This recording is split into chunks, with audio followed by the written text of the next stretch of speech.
Hello, everyone. Welcome back to yet another political episode. So, we have another 2028 election scenario, this time involving my governor, Tampon Tim of the state of Minnesota, versus the Vice President of the United States, J.D. Vance. This race seems to be pretty compatible, as Donald Trump is term limited. He cannot run for re-election, so J.D. Vance runs to be his said replacement. He is running against Tim Walz, the former running mate of Kamala Harris, and the former or current governor, depending on if he runs at 2026, of Minnesota. Walz has been criticized by his opponents as too feminine, and they criticized him for his lack of masculine leadership, especially in the party. Vance is criticized from his past comments and his current leadership as the vice president, even though I think he's kind of doing a good job, but Democrats will criticize him for anything. But we're going to go ahead and get started with the prediction. First off, it's now 6 p.m. That's the safe period, as you know.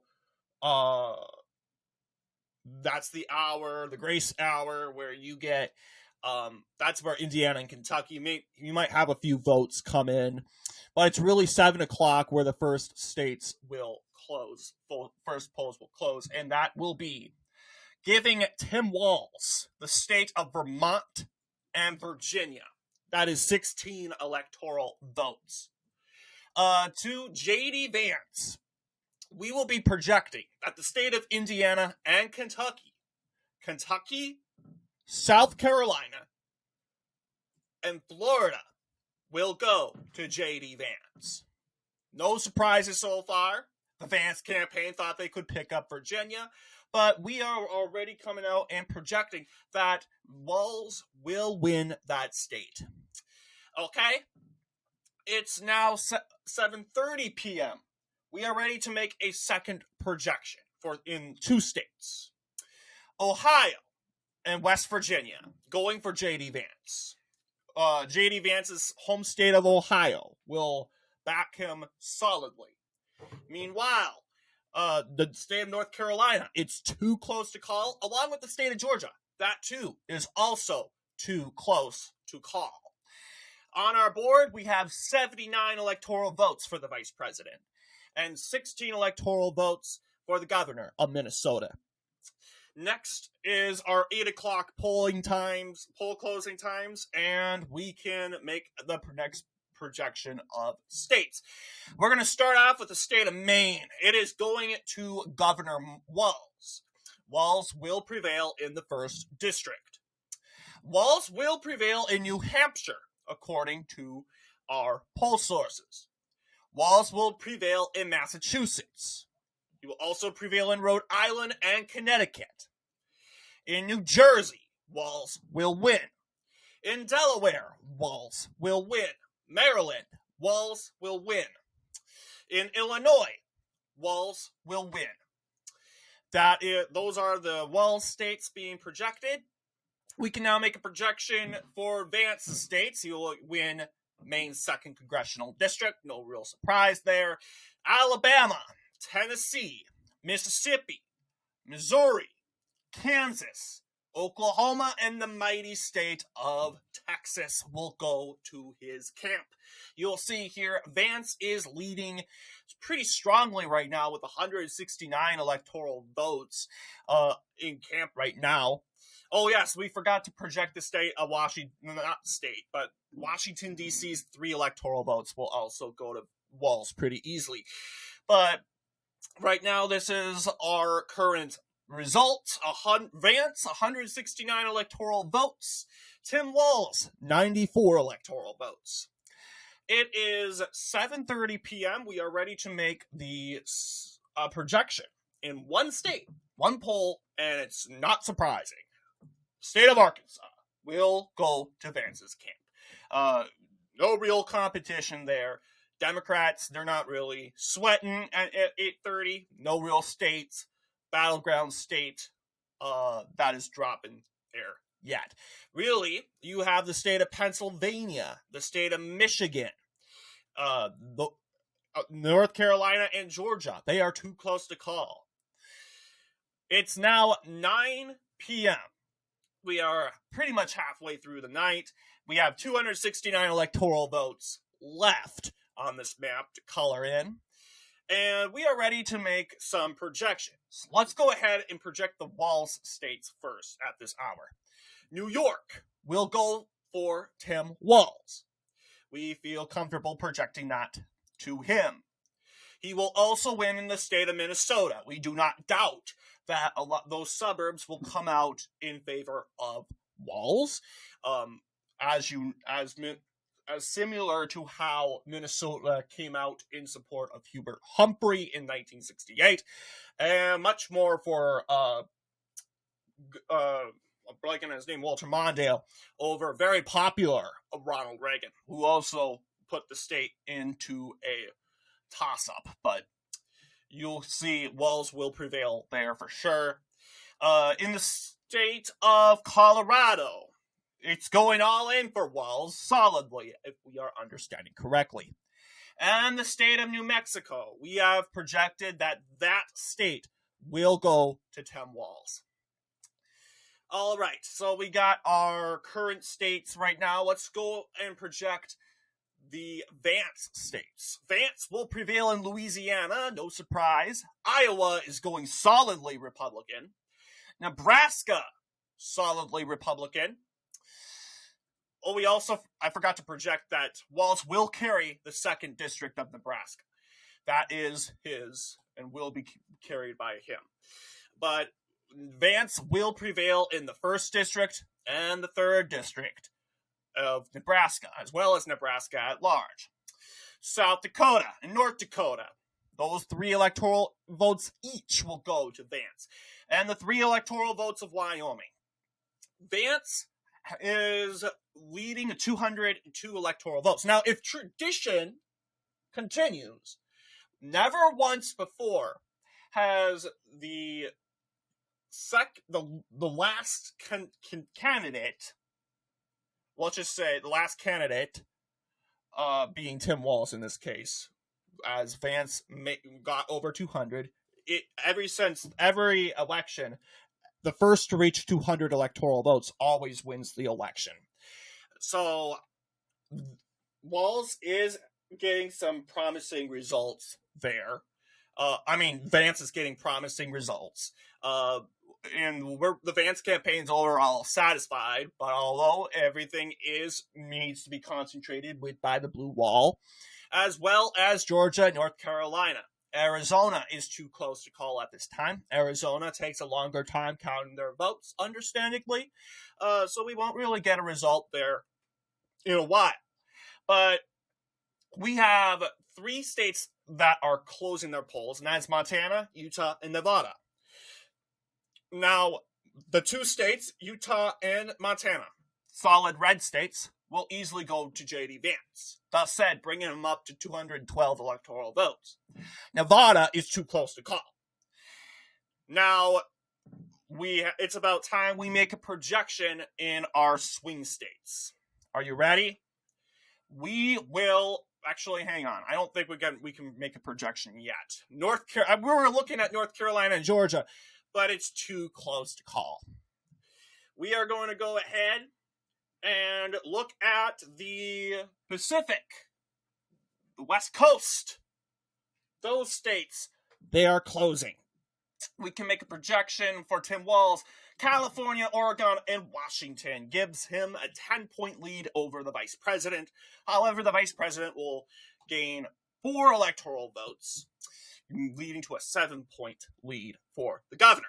But this is the current map of results. 222 electoral votes for Governor Walz, while Vance has 216. All right, we can make a projection. In 2 battleground states, J.D. Vance will prevail in North Carolina and Georgia. We feel confident that J.D. Vance, at the end of the night, will prevail in 2 battleground states, Georgia and North Carolina, by a small margin. Not as big as Trump's margin in 2024, but we believe that Vance will prevail in those 2 southern states. The blue wall is still too close to call. We have the Pacific states, but before to cover that, I mean the Pacific, I mean Alaska and Hawaii. Before we cover it, though, we have to update our board. Vance, 248 electoral votes. Walz, 222. What the looks of it, this could be a nail-biter in the Electoral College, but we will have to see. So far, the results are pretty promising for the vice president. We go ahead now with 68 electoral votes left. Starting off with Alaska, going for J.D. Vance. Hawaii, J.D. Vance. Hawaii, Governor Walz. Okay?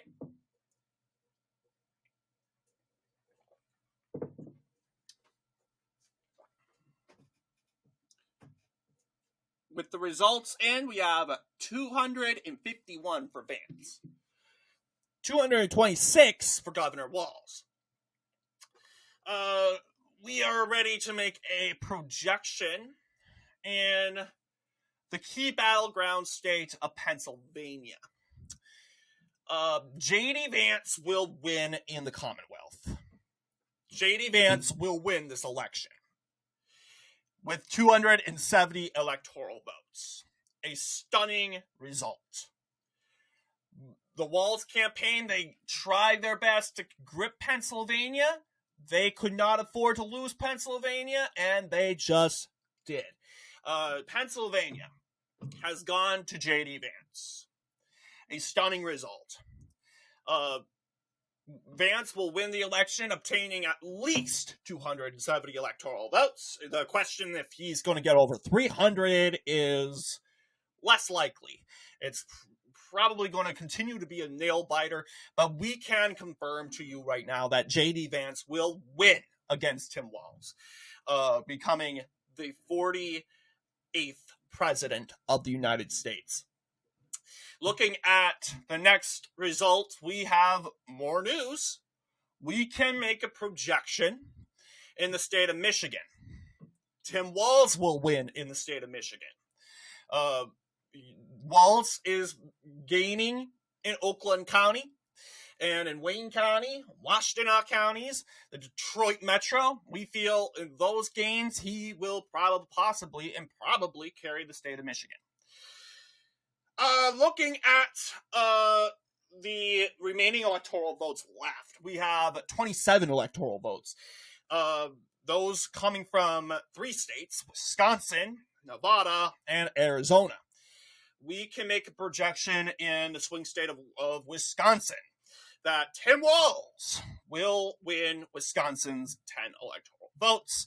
It is true, a lot of those Wisconsinites, especially in the West, they do tend to vote for the Minnesotan candidate.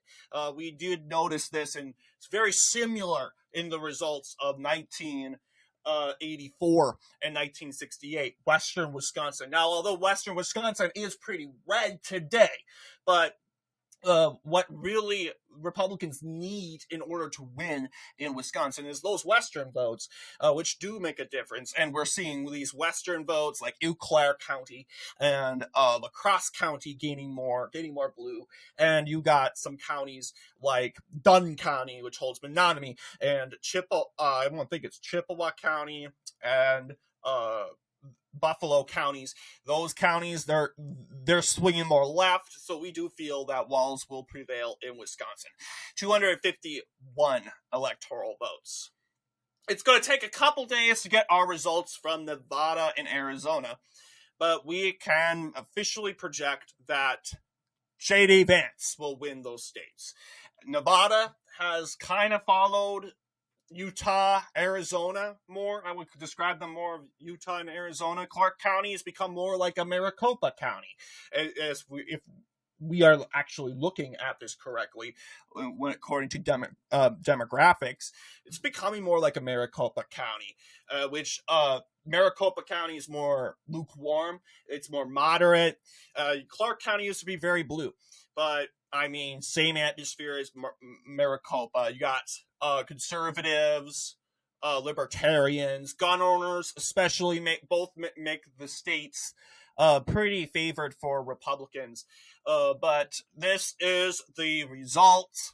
J.D. Vance is the winner, 287 electoral votes, with Tim Walz only getting 251.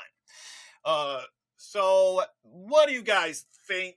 Yeah, Tim Walz, for all of you guys who may be critical, and I get it, there are going to be some liberals that are probably going to be scoffing in the comments, but I want you guys really to think about it.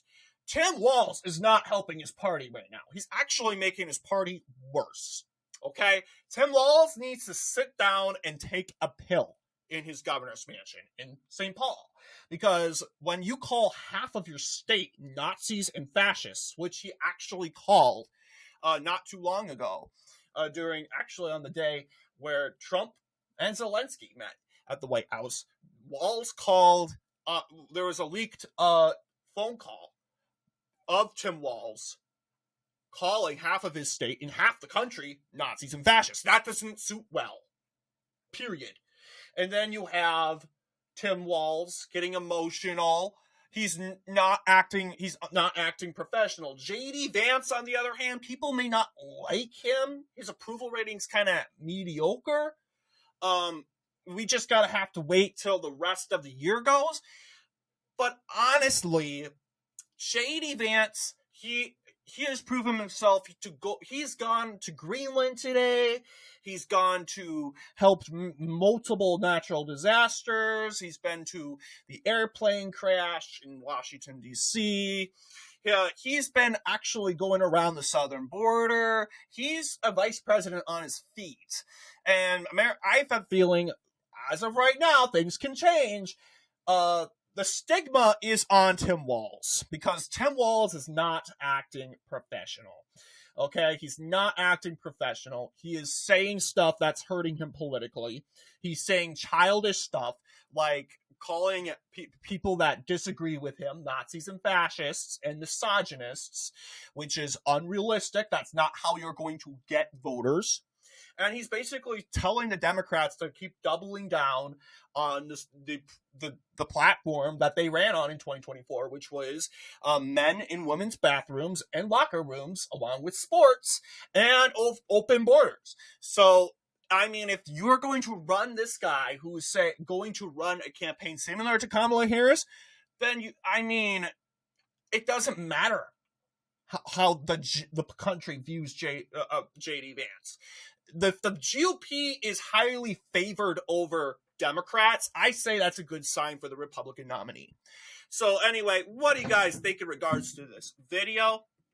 Let me know down below. And as always, I'll see you all in the next political episode.